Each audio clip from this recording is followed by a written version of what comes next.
જય સ્વામિનારાયણ. સહજાનંદ વિદ્યાલયના video lecture શિક્ષણમાં આપ સર્વ વિદ્યાર્થી મિત્રોનું હાર્દિક સ્વાગત છે. ધોરણ 11 રસાયણ વિજ્ઞાન પ્રકરણ 4 રાસાયણિક બંધન અને આણ્વિક રચના. ભાઈ આજે આપણે નિયમનિષ્ઠ વીજભાર વિશે ભણીશું. નિયમનિષ્ઠ વીજભાર સમગ્ર બહુપરમાણવીય અણુ કે આયન પરનો વીજભાર એ તેના દરેક પરમાણુના વ્યક્તિગત વીજભારના બૈજિક સરવાળા બરાબર છે. અહીં લખવાનું રહી ગયું, ફરીથી જોઈ લો. સમગ્ર બહુપરમાણવી અણુ કે આયન પરનો વીજભાર એ તેના દરેક પરમાણુના વ્યક્તિગત વીજભારના બૈજિક સરવાળા બરાબર હોય છે. આ વ્યક્તિગત વીજભારને તે દરેક પરમાણુ પરનો નિયમનિષ્ઠ વીજભાર કહે છે. દાખલા તરીકે આપણે એક ઉદાહરણ લઈએ. આ ઓઝોન અણુ છે. ઓઝોન અણુ એ તટસ્થ છે અને એટલે એનો વીજભાર 0 છે. પણ આ વીજભાર એના ત્રણેય પરમાણુના વીજભારના વ્યક્તિગત વીજભારના સરવાળા બરાબર છે. માનો કે આ એક્સ પરમાણુ છે, એક્સ નંબરનો ઓક્સિજન પરમાણુ, વાય નંબરનો ઓક્સિજન પરમાણુ, ઝેડ નંબરનો ઓક્સિજન પરમાણુ. તો એક્સ નંબરના પરમાણુનો વ્યક્તિગત વીજભાર 0, વાય નંબરના પરમાણુનો વ્યક્તિગત વીજભાર +1, ઝેડ નંબરના વ્યક્તિગત પરમાણુનો વીજભાર -1 અને કુલ વીજભાર 0. આમ અણુ કે આયનનો વીજભાર એ દરેક પરમાણુના વ્યક્તિગત વીજભારના બૈજિક સરવાળા બરાબર હોય છે. અને આ જે વ્યક્તિગત વીજભાર છે દરેક પરમાણુનો, એક્સ પરમાણુનો 0, વાય પરમાણુનો +1, ઝેડ પરમાણુનો -1, એ નિયમનિષ્ઠ વીજભાર તરીકે ઓળખાય છે.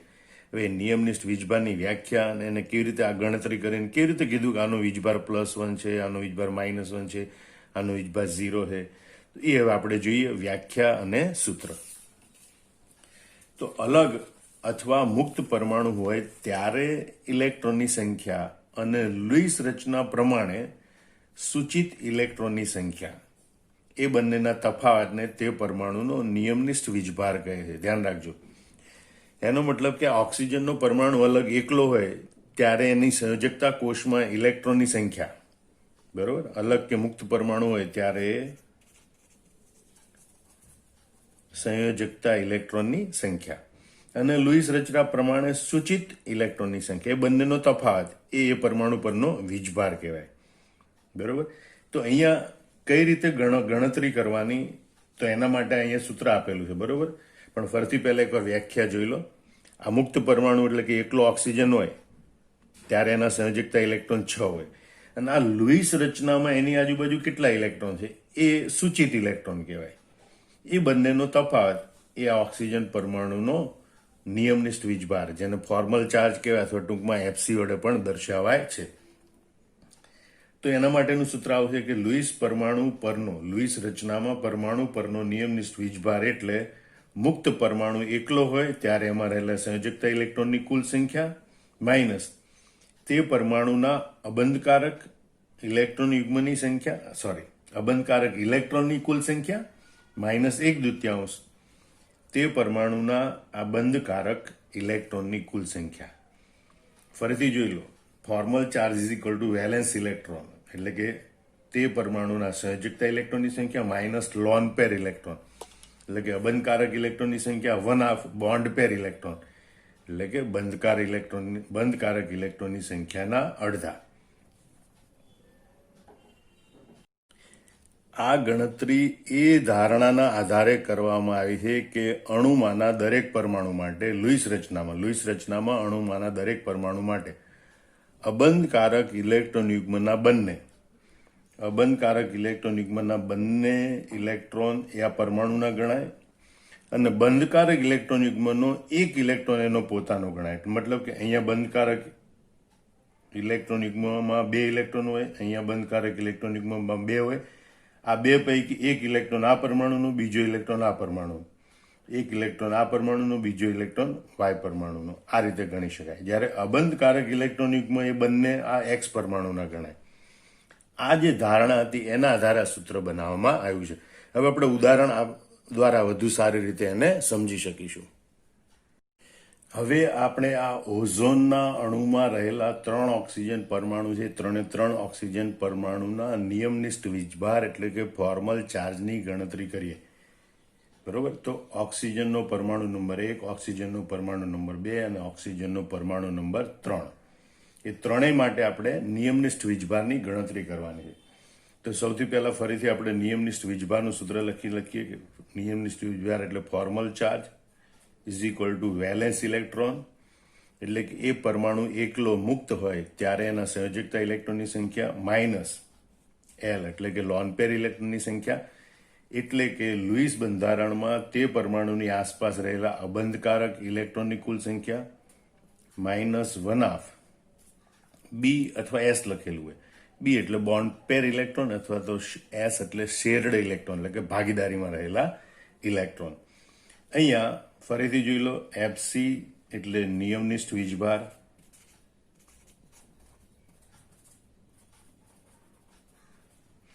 વી એટલે મુક્ત પરમાણુના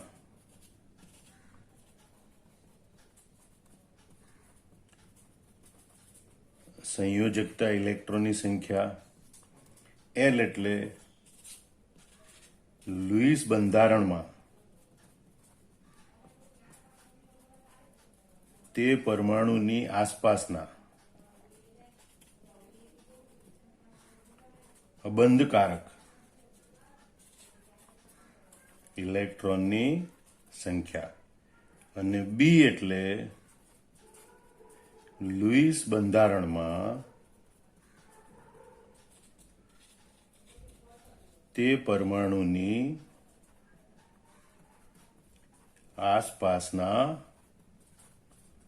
બંધકારક ઇલેક્ટ્રોનની સંખ્યા. આ રીતે આપણે નિયમનિષ્ઠ વીજભારની ગણતરી કરવાની હોય છે. તો પહેલા પરમાણુ 1 માટે જોઈએ આપણે.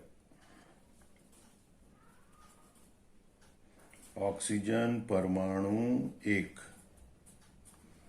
એના માટે V-L-1/2.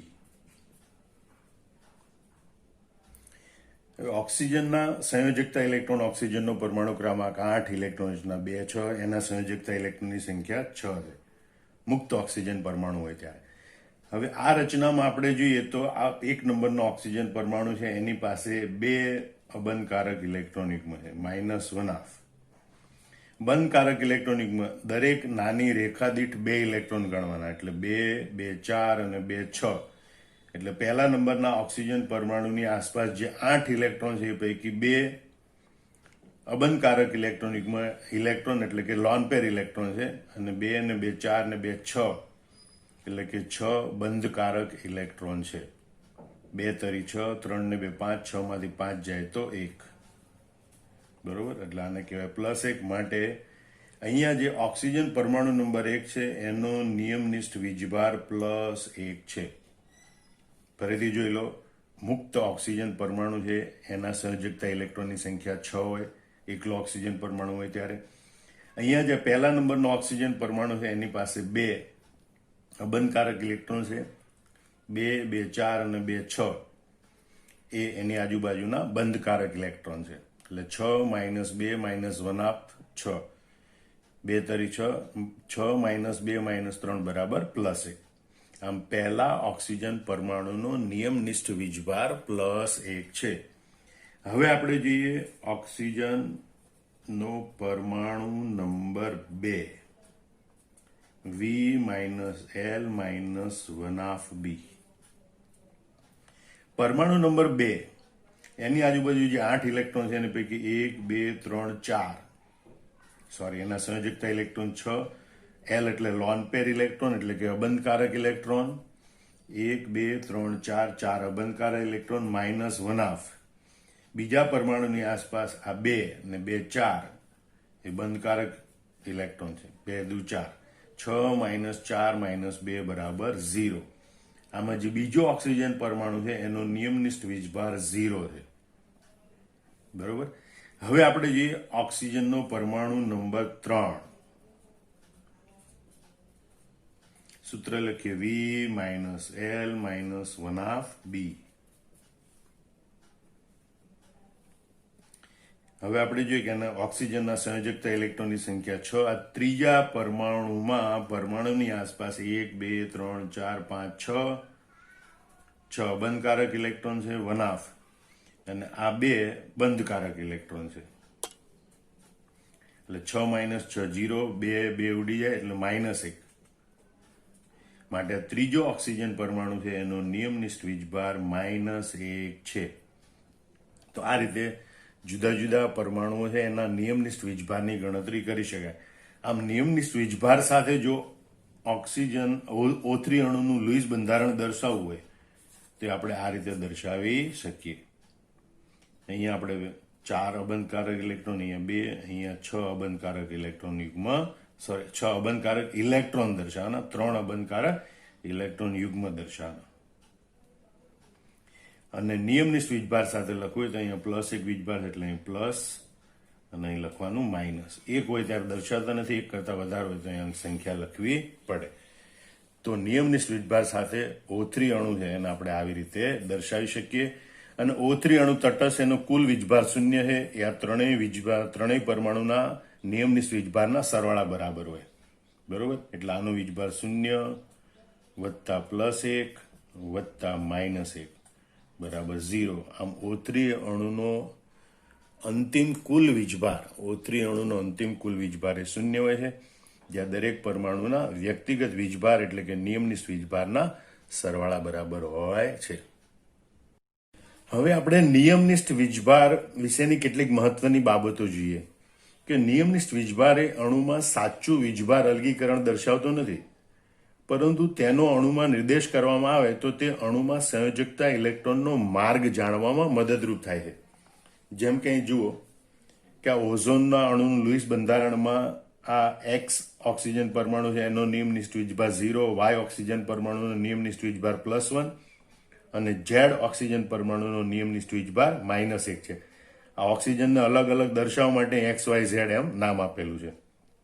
તો અહીંયા કઈ ઓક્સિજન પરમાણુનો વીજભાર +1, -1 કે 0 એમ વાસ્તવિક નથી, પણ અહીંયા +1 વીજભાર છે એ એમ દર્શાવે છે કે ઓક્સિજન પરમાણુ પાસે આજુબાજુ જે ઇલેક્ટ્રોન હોવા જોઈએ એના કરતા એણે 1 ઇલેક્ટ્રોન બીજા ઓક્સિજન પરમાણુઓ તરફ મોકલેલો છે, અથવા તો 1 ઇલેક્ટ્રોન આ ઓક્સિજન પરમાણુનો અન્ય ઓક્સિજન પરમાણુ તરફ ગયેલો છે.